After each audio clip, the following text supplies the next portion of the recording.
All right, good afternoon, everybody. Uneducated Economist here. So in this video, we are going to talk about how it is that you can prepare for the inevitable collapse. The end is nigh.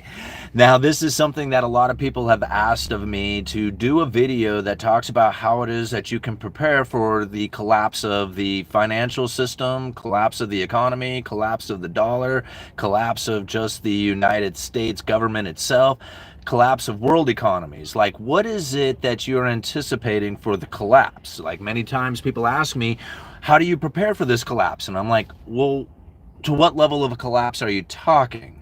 And then how did you prepare yourself? Like, how did you position yourself? Are you asking the deal with a collapse happening? How do you deal with it? Or are you asking, how do you prepare ahead of time to deal with a collapse that you're not quite sure when it's going to take place? So you're going to position yourself and wait and see and anticipate a collapse that may or may not be coming. Like, how do you deal with the idea that there's going to be a collapse going into the future, but then you're not exactly sure what that collapse is or what that would mean, or how it is that you are going to deal with the fact that you're going to lead up to this collapse, but yet you still want to take advantage of expanding, asset markets of some sort. This is very confusing for a lot of people to then try and internalize, what do I do? Like, how do I deal with this situation?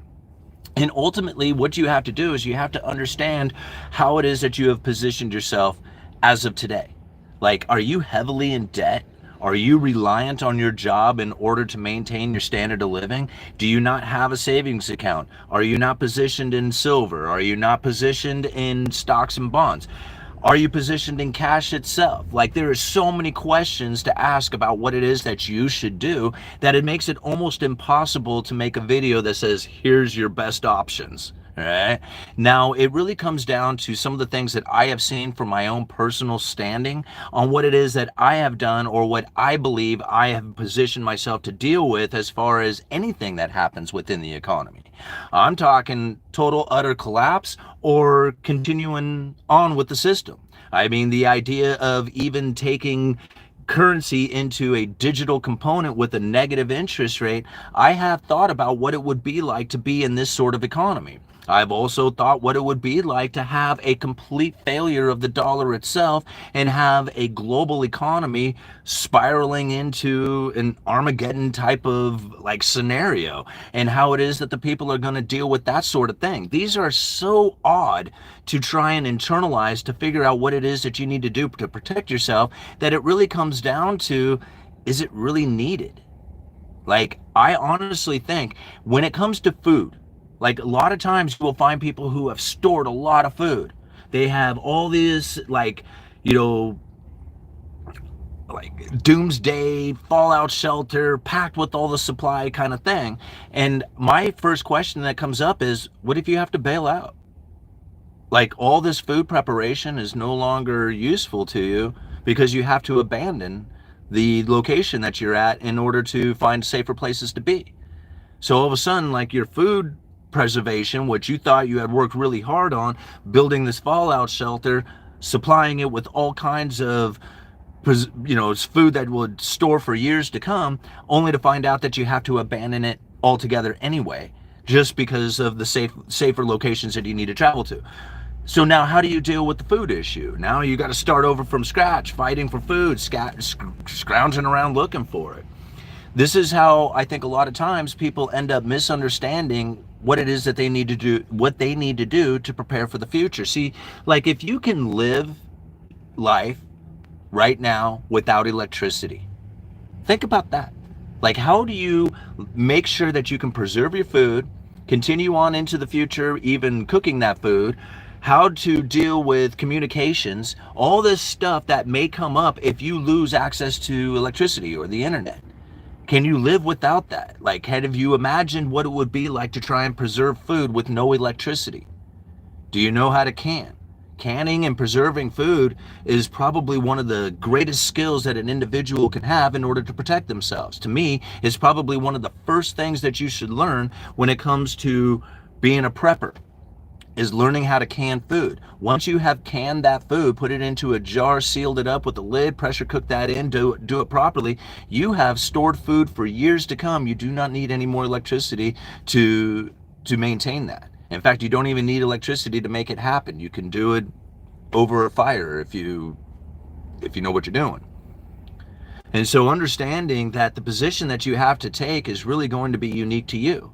A lot of times people say, well, how do I protect my financial assets? Well, if there is a total utter collapse of the entire dollar system and all that, there is no place that you could ever possibly put your wealth unless it's a physical item like gold and silver. To a lesser extent, you might be able to get away with the cryptocurrency like Bitcoin or something, but I wouldn't trust that in any kind of circumstances in which that you have a failing, collapsing economy, especially when it comes to a collapsing dollar. There's really nothing out there that I would trust any more than precious metals. That's it, nothing else. However, the collapsing system of a total collapse of the dollar, many people think that that's right around the corner. There's many times people have asked me, how much longer does the dollar have? Now, if you asked me that question, say back in 2011, I would have said it would have been over by now. Right? The great financial crisis was absolutely destroying the dollar. At least in my mind it was. And I thought there's no way that this is going to continue into the future. People are going to lose complete confidence in it. And the only thing that's going to be worth anything is going to be gold and silver. Man, was I wrong. Right? It turned out that the idea of silver going to the moon being at $50 an ounce, and I thought, man, this is it. Hyperinflation is going to kick in and everybody's going to lose everything they had, and the only people who are going to have anything left is going to be those who are holding precious metals. It went exactly the opposite direction. It went from $50 all the way down into the teens. I had to rethink about what it is that was happening with the dollar and why it wasn't failing. Once I recognized what it was that was happening there, I thought to myself, you know, this is not going to make me rich, this precious metals, but it can work as an insurance policy, and it totally did that for me. Many times in my life when I was stuck and had no money and needed a vehicle or something like that, I was able to use that silver to acquire the things in my life that I needed. It's an insurance policy. Now, a lot of times people will look at it and say, oh man, I can grow and make all this money off of it. Okay, that's great. And if you're looking at it for, an investment purpose, man, you might be able to position yourself quite well. But if you're preparing for the future, really, that's nothing more the silver is nothing more to look at than an insurance policy against a third-party claim.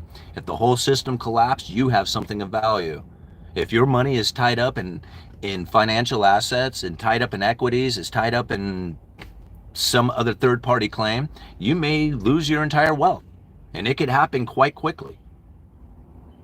To understand that not even the dollar cash itself would be a position that you would want to take during that time, there is nothing, literally nothing else out there that can do what gold and silver will do. And so now understanding what it is that you need to do for your own position really is unique to you. Like me personally, I stay out of debt, like as little debt as I can get or have. And although I accumulated some debt over the last year and I thought I would have had it paid off by now, I have committed myself to making sure that that debt is paid off before I do anything else now. So I have committed myself to being out of that debt and only have my mortgage payment. Even though I don't want that, but it's the one thing that I can eliminate quickly. So all the rest of the ideas of going out and trying to figure out what it is that you need to do in order to prepare, it really comes down to understanding how you can secure your food, right? How it is that you can secure your wealth, and what it is that you need to do for communications when it comes to dealing with the network of people to try and trade your skills or your capabilities for other people's skills and capabilities, because you can't do it all yourself. Right? Like, there's no one answer. Like, you can't take all your money and put it into one place and say, okay, I'm good. Right? Like, a lot of people might say that you can, like you can put it all in the gold and silver and say, hey, that's all you need to do, and then you can just sit back and watch the world burn. I don't believe that. Right?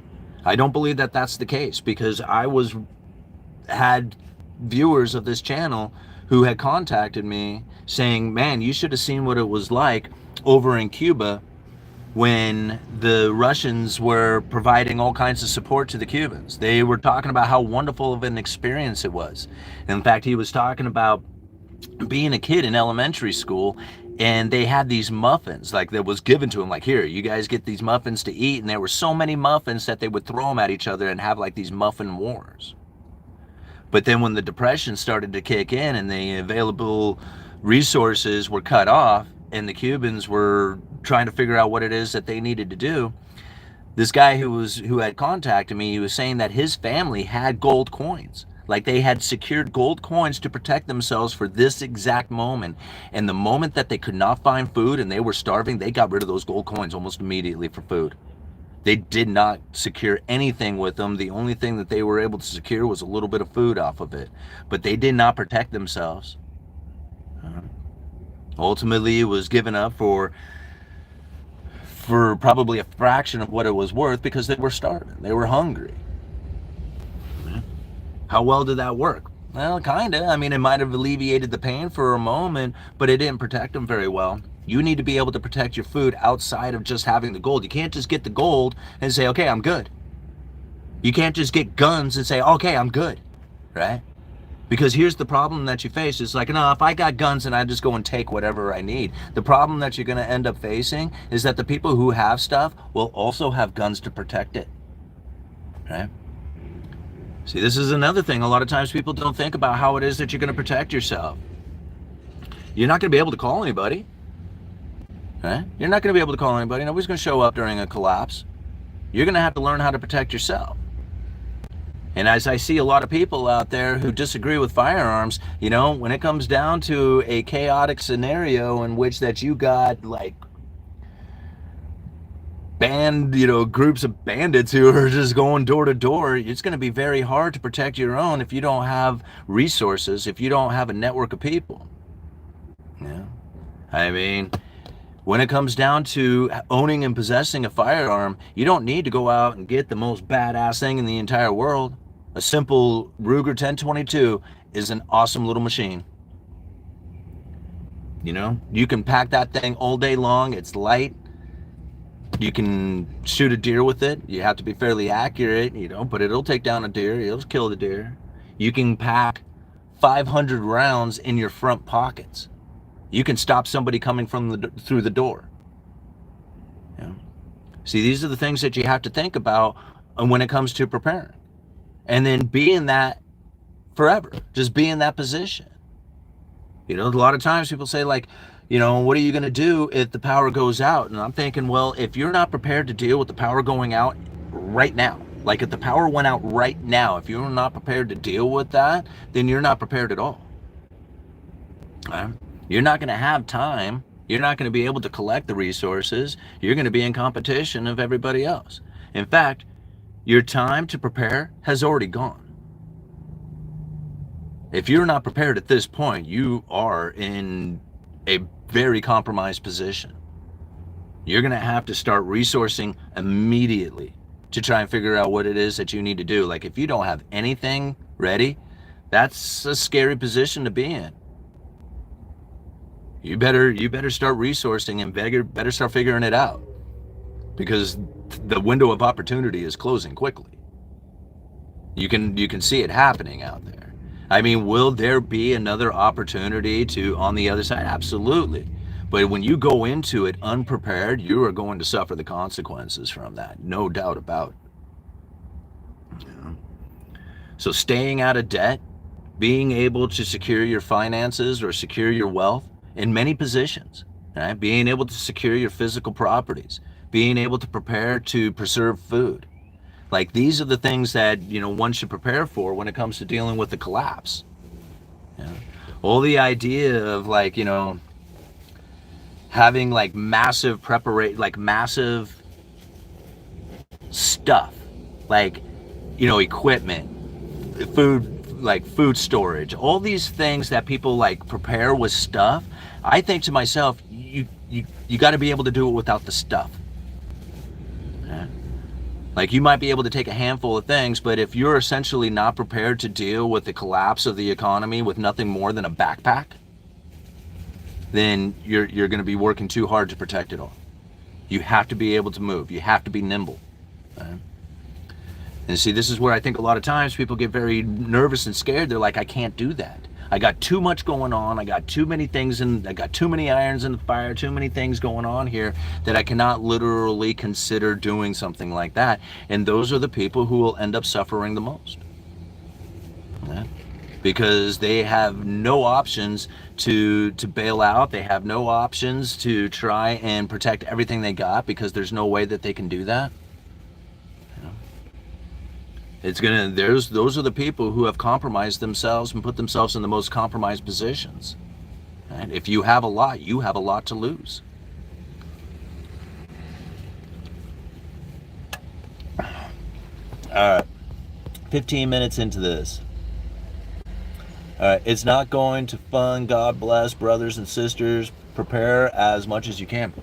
And that's really what it comes down to, is that nobody knows. Like, I mean, just think about the scenarios in which that you would face. If we had a total financial collapse, like, you're probably going to end up losing your way of life. Right? You're going to lose your standard of living. You're not going to be able to maintain and keep all the stuff that you are making payments on. Right? If you're heavily leveraged, that is going to be a very devastating moment for you. Now, if you're in a position in which that you don't have debt, you're sitting on a buttload of cash, you have a bunch of silver, you don't, like, you're not exposed out there. And what I mean by exposed is, if you are leveraged out there, you have a lot of loans for your house, for your car, for all these things out there, this is going to be very difficult. Because how do you prepare when you're constantly pushing all your financing, all your money right out there to the debtors, or the creditors, I mean. You know, this is hard for a lot of people to then internalize. How do I prepare? Because they are so stuck in a mentality that I got to show up every day for work so that I can maintain this elevated standard of living. That right there is the reason why it's going to be very painful experience for you, is because you're trying to maintain this standard of living. They're like, how do I prepare? You're like, the word that they are saying is, how do I maintain this elevated standard of living? They're not thinking about preparing. Right? That's two different things that are going on there. People want to say it's the same thing. Like, no, preparing means that I get to stay at this level of living that I have. And what I'm trying to say is that preparing means that you abandon that living, and then you set back to what it is that you can do to survive every day with food preservation. Right? What do you survive every day with? Shelter. Right? How do you survive every day with the communications and networking that you're doing out there? This isn't easy. Like, people are like, oh man, how do I do it? Well, you got to do it. It takes time. You got to build this thing up. You're not going to spend a weekend going, okay, I did everything I needed to do to prepare. Okay, now I can go back to watching TV or, doing whatever. No, it's not like that. It's a maintaining standard of living lifestyle. Huh? At any given time, like in my household, we have, I don't know, at any, like, enough food to probably, like, shut the doors for a week. And that's easy. Right? We could probably even go longer. If we did a slight preparation for it, like even just, gave us a week notice, we could be very much self-sustaining for a very long time. Now, most people do not keep on hand something like a 50-pound bag of rice, 50-pound bag of beans, a 50-pound bag of oats. But really, if you are not prepared at all, grab those three things. You don't have to buy 50 pounds, right? If you're a single individual, just get a bunch of it. A bunch of rice, a bunch of oats, a bunch of beans. It may not be the greatest thing in the world, but you will have something to eat, and that's better than nothing, right? And so if you're not prepared at all, maybe start with those three things. If you have not prepared yourself for a financial collapse, you might want to know what it's like to have a silver bullion in your hand. Start with that. Understand that there is groups of people out there who are very much in the idea of sharing their skills, their services, their abilities out there with other people who have similar, intentions with their skills and abilities. So not everybody knows how to garden, right? I mean, learning to garden is something that you need to do if you've never done it before. Getting in with other people who do gardening, you can learn an incredible amount from those people. This is the type of networking that people need to do in order to deal with the collapse. Like you have to literally change the way it is that you are thinking and feeling about what your life should be like. Most people think, man, I want to maintain and keep this this elevated standard of living.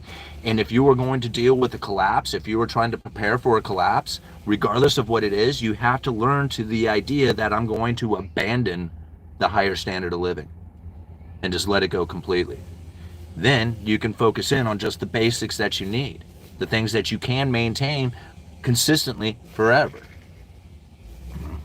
And again, this is very difficult for a lot of times for people to internalize, especially if they have built themselves up in a big career. You know, they earn hundreds of thousands of dollars a year. They drive new cars. They have new things in their house. They take fancy vacations, and they're literally thinking, wait a minute, I have to learn to can? That's right. You're going to have to learn to can. Because at some point, if there is a collapse of the entire financial system, all that stuff that you have is going to be very difficult to hold on to. Your food supply, the grocery store, it's not going to be available. Right? If you don't know how to fish or hunt, you're going to be reliant on other people who know how to do that, or you're going to starve. And people who are not accustomed to living that sort of lifestyle, having, you know, a garden or being able to, you know, do the hunting or fishing kind of thing, they've never really stepped outside of a concrete jungle in order to understand what it is that they need to do to live a self-maintaining homesteading lifestyle. Like, that is such a far off concept to them that the idea of prepping is almost impossible. Those preppers are the people who are trying to hold on to stuff. They're like, man, how much food storage do I need? How much ammunition do I need? How much of this stuff do I need? And I'm thinking to myself, that all is going to run out eventually, and then what are you going to do? If you don't have the skills, if you don't know how to go out there and find food straight out of nature, that's going to be a very difficult time for you, because you're going to have to rely on other people who can do it. And most of those people, if they're starving, they're not going to want to help you. See, this is how I think about preparing for a collapse. I think of it being totally gone. Not like something I get to hold on to, a fancy house and the cars and all that. Like, no, all that stuff is gone. Okay? How do you deal with the fact that you just shot a deer? You can cut the deer and eat food today, but how are you going to preserve the rest of that deer? Right? People say, oh man, I can just go out there and kill whatever I need, or go and take whatever I need. And I'm thinking, man, you're going to be up against everybody else is doing that too. You're going to find the wildlife wiped out almost immediately. Do you know how to farm? Right? Do you know how to protect yourself from that in that farm? These are questions that most people don't even consider. 750 something people, 56 people. My goodness, look at all these comments. My gosh. Get comfy with eating frog legs. You know, that's not actually a bad idea. You know, I mean, that's, you know, it's access to some sort of food, and not a lot of people are going after frogs. And if you live in a swamp, you probably have quite a few frogs that you can eat. I don't think that's a bad idea. You know, in fact, go out and get some frog legs today and see how you like them. All right, I have dehydrator and a Berkey water filter. Yeah, you can burn the Bible for warmth, right? All right, smoke that thumbs up like Cheech and Chong. Thank you, all-nighter. You can salt and dehydrate your meat to store it or save it. Yeah, there's all kinds of ways of storing, right? Of preserving food for the future. And having something like being able to dehydrate it or salt preserve it or something of that nature, this is a very good way of being able to preserve that food and carry it with you going into the future if you happen to come across an abundance of it. I personally like the canning way about it, even though you have to have lids and rings in order to do canning in like the sense in which we do it today. But there's other ways of getting around it. There's ways of using wax, to like paraffin wax kind of thing, to seal up the jars. And, you know, there's other methods of going about it. You know, learning what it is that you need to do, like what skill it is that you can build up and use to preserve the food going into the future. I think you're learning all those aspects are probably very helpful, you know, I mean, or will be helpful. All right. I have 2 6 burners and a dozen full 20-pound propane tanks. I get all my stuff from garage sales and thrift stores, so very low investment. That's a great, like, I have quite a few outdoor barbecues. Like, I have 9 different grills that I've collected over the years. Propane grills are one of them that I do have, and I don't have, how many do you have? A dozen?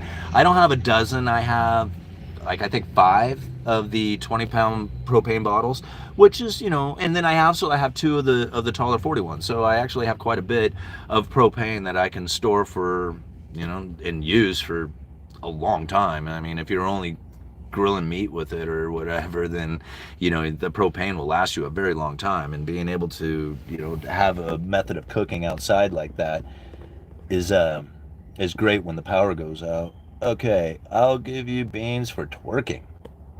Okay. What are your thoughts on a gold-backed treasury bond? That way, the United States gets dollars back into the country and pays the bond out in fractions of gold over time.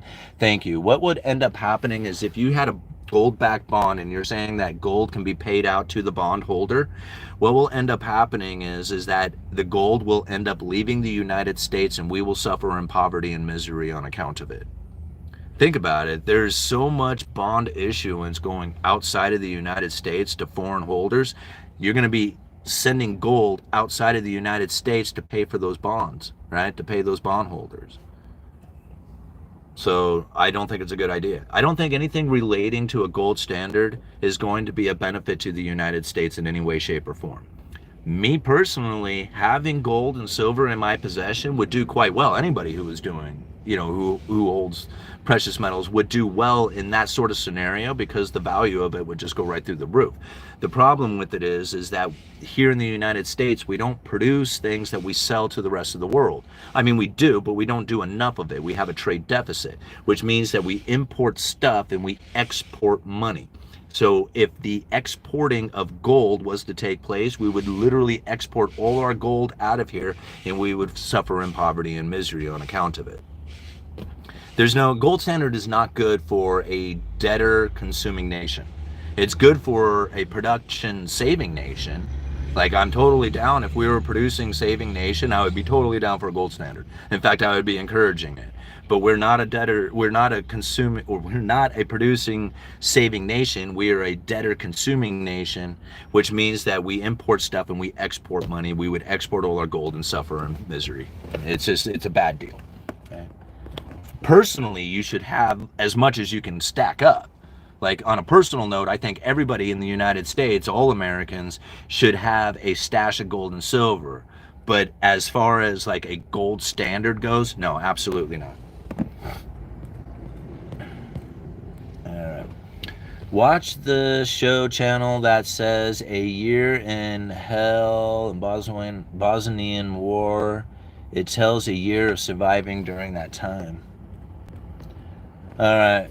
Reload equipment, brass and lead commodities like coffee and vodka and cigarettes to trade for things.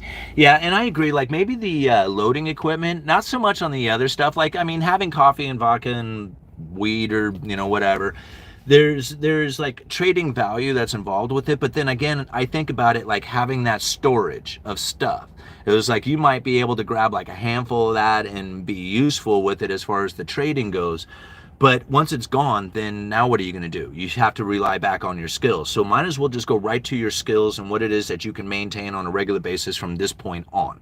Like, yeah, having those other stuff, like, good, have it. Like, have it there, but don't rely on it for being like your survival, your means of survival.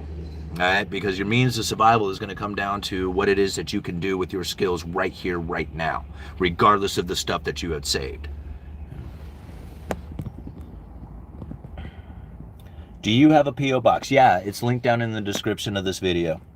Do you believe that we now have 2 economies, the American economy and the Asian economy, a new realignment of the world economy?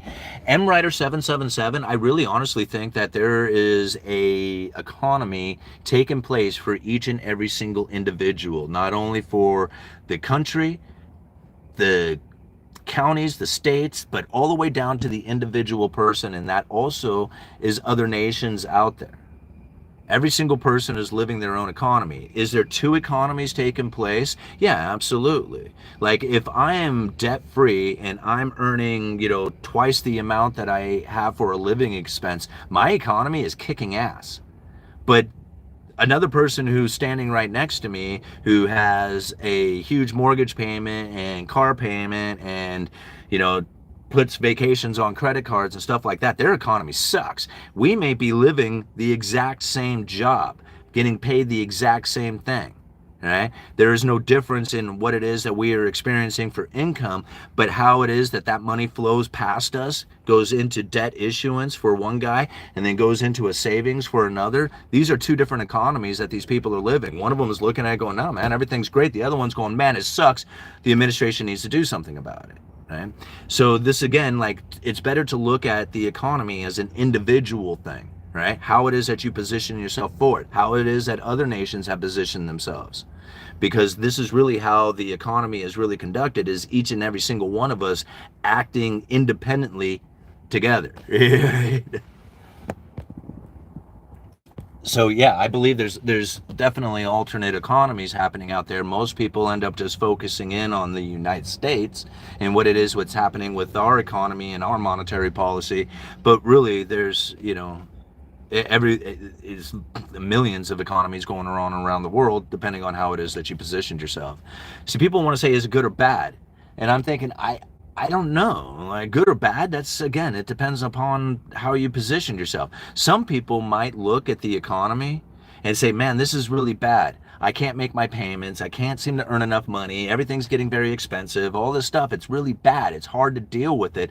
And then other people are looking at it going, I don't know, man. The investments that I put, like the money that I put towards my investments, they're kicking ass. I don't have any problems paying my bills. It might be a little tight, but actually I'm accumulating just as much as I ever have. I don't see a problem, right? Like, I mean, it literally comes down to the position that each person has taken for themselves. There is no good or bad. It doesn't exist like that. It's literally the meaning that you have given it. All right, I meant the realignment will cause supply chain shortages all over the world for at least 5 years, pain and misery, inflation. It's hard to say what's going to happen. How many people were of the mindset that we were going to have this huge, like, reshoring? Remember, that was like a word that was used. Like, I saw it all over the headlines. Reshoring manufacturing, corporations reshoring distribution. And I'm like, no, you're not going to reshore. You're not going to build up a bunch of, supply warehouses full of supplies to try and deal with the, just-in-time delivery fragilities that are out there. Like, people are like, no, they're going to start stocking things in warehouses and we're going to keep a, supply here in the United States. And I'm like, you know how expensive that is to do that? It's not going to happen. I mean, it might happen in the initial days when you have supply chain breakdowns and people are looking for a supply, so they build a warehouse and then stock it up. But ultimately, you have rent, you have interest to pay on your inventory, you have, costs that are associated with doing that.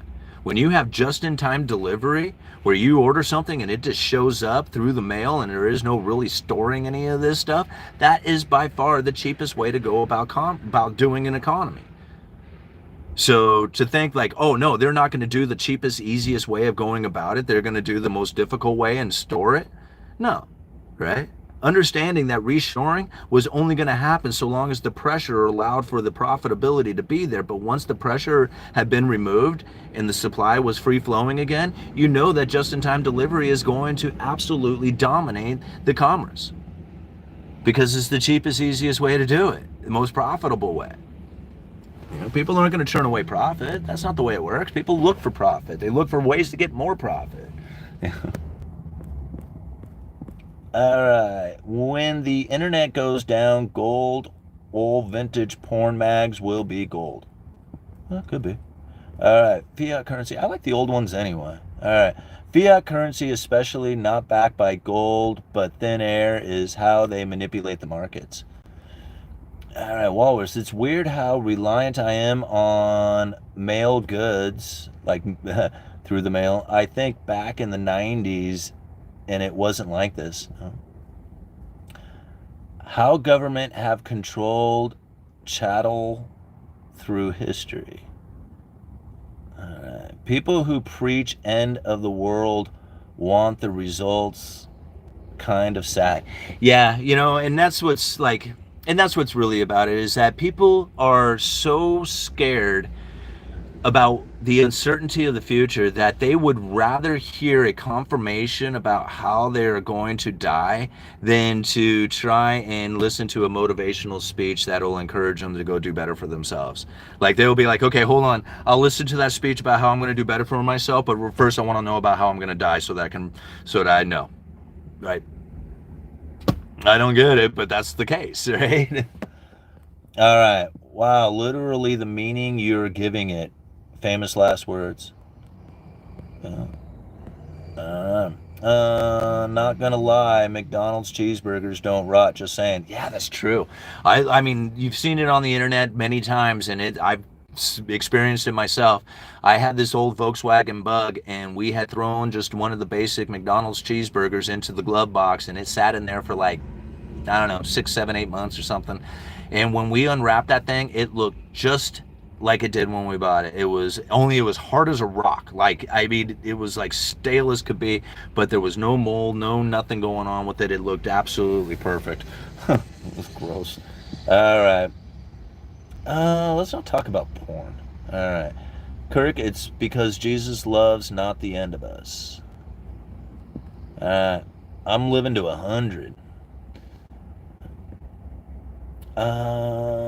Yeah, because we aren't allowed to work for pensions that actually pay bills and save.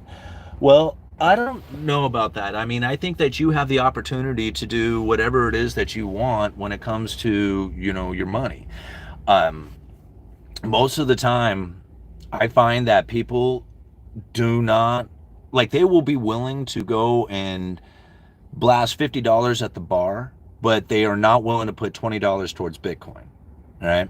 They will go to the restaurant and, and just, blast a bunch of money, hanging out, having a great time, but they won't dollar cost average into the stock market once a month when they get paid. And so I think about it, it was like, are we responsible for ourselves or not?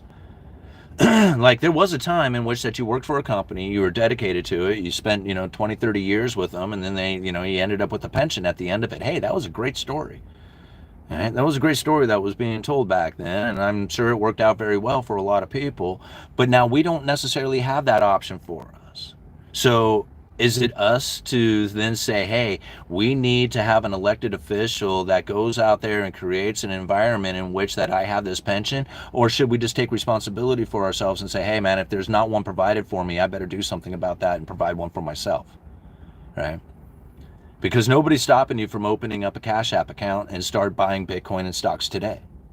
You can do it with many online brokerages. It doesn't. I just happen to use Cash App because it was easy, because I already had the app, the app downloaded, and I'm like, hey, look, I can buy stocks in Bitcoin. Cool, all right? But there's all kinds of ways of doing it.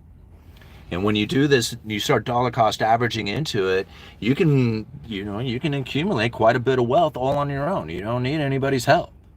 In fact, it's better that you don't have anybody's help, because then you don't have to be reliant on anybody but yourself. And knowing that there is nobody else out there who's going to help you, it kind of puts you towards a committed position of saying, hey, I'm going to keep paying onto this thing, or keep putting it into this. I happen to be at one of the last lumber yards in the entire country that still provides health insurance and offers contributions to a 401k, matching contributions. I mean, you know how awesome that is? It's free money. Like, why wouldn't you do it? It's just like, I mean, I have other people who work here who don't take advantage of that, and I'm thinking, why wouldn't you do that? It's like literally getting paid free money.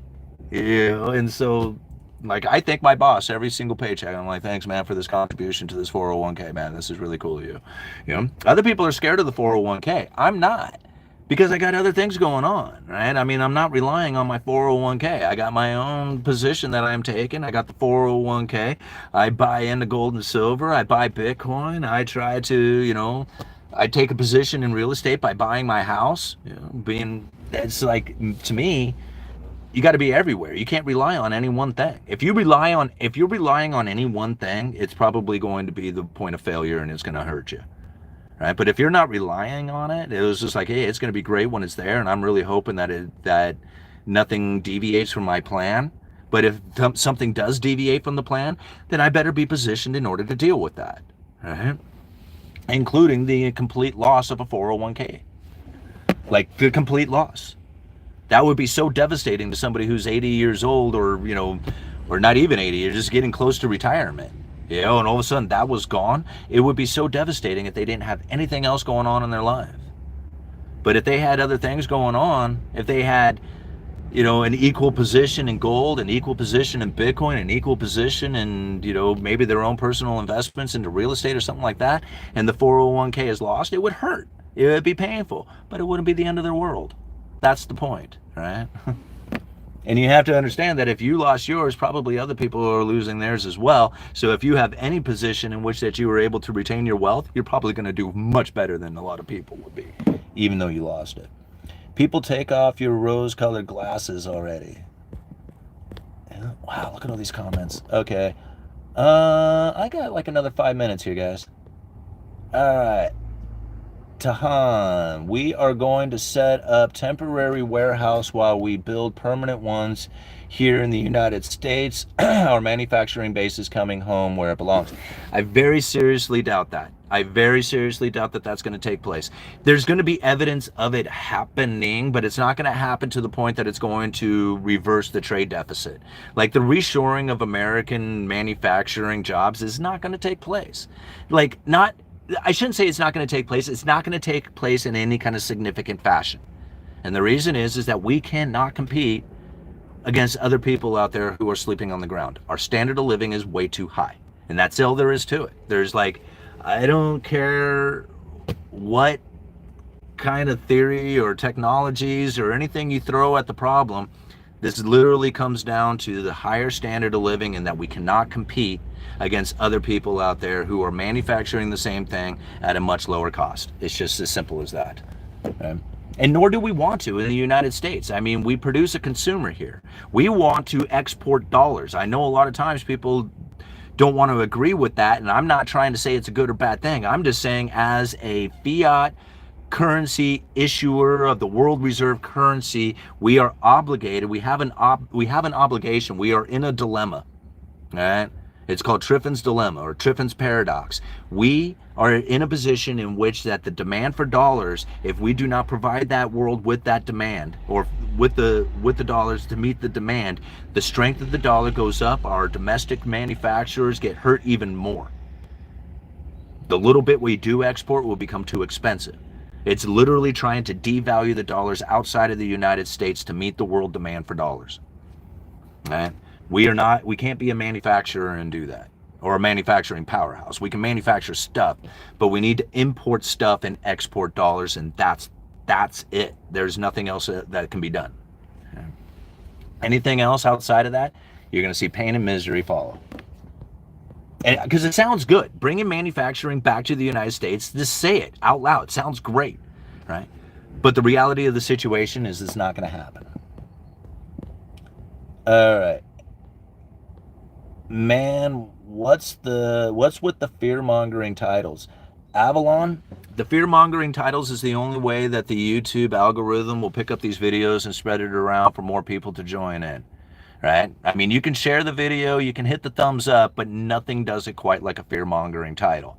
And now what I find very interesting about it is that I took it as my own personal experiment, starting at the beginning of the month, to do nothing but fear-mongering titles and thumbnails to increase the ad revenue on the channel, and it absolutely worked. The channel has made by far more money in the first 3 weeks of this month than it has in any single month throughout the entire rest of the year. Right? I mean, it's just the way it is. Fear-mongering titles is what catches the algo, right? It's what gets noticed. It's what it's what drives the views up on the videos. If I didn't do that, nobody would watch. Just go back and look at some of the videos that I did with very descriptive titles. No views. 2,000, 3,000 views, 4,000 if I'm lucky. I put a video out there with the title that talks about how everybody's going to die tomorrow and the stock market's going to crash and burn and how everybody's going to suffer in pain and misery. Watch them. Just like, I mean, one of the recent videos, I got almost 100,000 views on the channel, or I mean, on that video, 98,000 views or something. To be honest, I don't even remember what I said. It was something about preparing for the collapse, or again, a title not too far off from this one. Okay? I mean, I went back and I listened to the video. I'm like, hey, this is a really good video. I mean, it was good information and stuff like that, but it wasn't much different from all the rest of the videos that I put out, because I'm very consistent in the actual videos that I'm putting out, right? I mean, like, I have my credible threat theory. I try to find evidence of it taking place. I, show the videos of it. I share the speeches. Like, I mean, I'm very consistent in the way that I put videos out there. The only thing I changed was the thumbnails in the titles. And that's all it took to make money, right? I look out there and I think, man, newspapers use these fear-mongering headlines everywhere. Well, that's the way they sell. If they didn't put that on there, there wouldn't be a newspaper to sell because nobody would buy it, right? People are like, man, they shouldn't do that. It was just like they don't have any other choice. If they didn't do that, nobody would buy it, and therefore they wouldn't be in existence. That's all there is to it, right? Same thing with this channel. All right, moving on. Thank you so much for the $5 from Gunner. Pay the plug. All right, thank you. I very much appreciate the support. Do we have to devalue the dollar to export it? You have to devalue the dollar to export it. No, I don't think you have to devalue the dollar to export it, but I think the idea of exporting the dollar is to meet the world demand for dollars, which means that you have to supply an ever-increasing amount of it, which then in turn would give the people the impression that it is devaluing the dollar, right? The more you create of it, the right? Supply demand, more supply of dollars, the less valuable they are. This is where a lot of people think about the inflationary scenario coming from the printing of money. But ultimately, if you have a demand out there that is essentially absorbing the creation of dollars, then you're not going to see it devalue. You would actually see it increase the more demand for dollars from dollar-denominated debt issuance. Like, there's a lot of people out there who write debts that are due in dollars outside of the United States. When all those debts come due, if they were to come due in a massive fashion where all of a sudden there's huge demand for dollars to pay off this debt, how is it that the Federal Reserve even prints up at a pace that is fast enough to supply the world with those dollars? I mean, that's a huge question that most people don't even ask. They don't even think about it. Ben Bernanke addressed that situation back in 2002 in his speech, Deflation and How to Prevent It from Ever Occurring Here. Like, he said it back then. It was just like, man, there could come a moment in which that the Federal Reserve would need to step into buying the debt of a foreign nation. He said that this would expand the menu of operations that they could go into. This is him trying to figure out what it is that they can do to try and expand the money supply without driving the United States into ever-increasing amounts of debt issuance, which is going to put them on an unsustainable debt path. Like, the Fed knows this. They talked about it 20 years ago.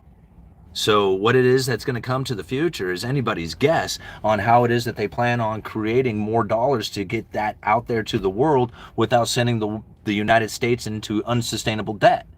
It's a very like scary question to try and, figure out an answer to. Ultimately, I do believe that if we go into a digital currency, what if, right? If we go into a digital currency, this would give the Federal Reserve the operational room to then buy the debt of a foreign nation and keep that currency in those locations. Because of it being essentially or a digital currency or a central bank digital currency, they can control, tax, trace, and say, hey, it cannot operate outside of these jurisdictions. Right? And I think that to me would be like the central banker's wet dream of an experience. All right, guys, I got to get going here. I got like literally 3 minutes left. To the chickens. All right. Thank you for the $2. Solution to high prices is high prices. Yeah, it certainly can be. All right. We're already in a digital currency. Well, I got cash in my pocket, so we're not quite there yet, right? Trump accidentally hit the button, spilled his McDonald's on it while eating and tweeting. I missed it. How do I prepare? You're gonna have to go back and watch like the first 15 minutes. Um, only you can prevent forest fires. All right, last one, guys. The U.S. is the global consumer of last resort, and other country wants to play that role. So if the U.S. is backing out their role, this requires major changes in the global trading system. Not easy. Nope, not at all. Oh, wow. Thank you, Troy, for the $20, man. Very, very generous of you. I really appreciate it.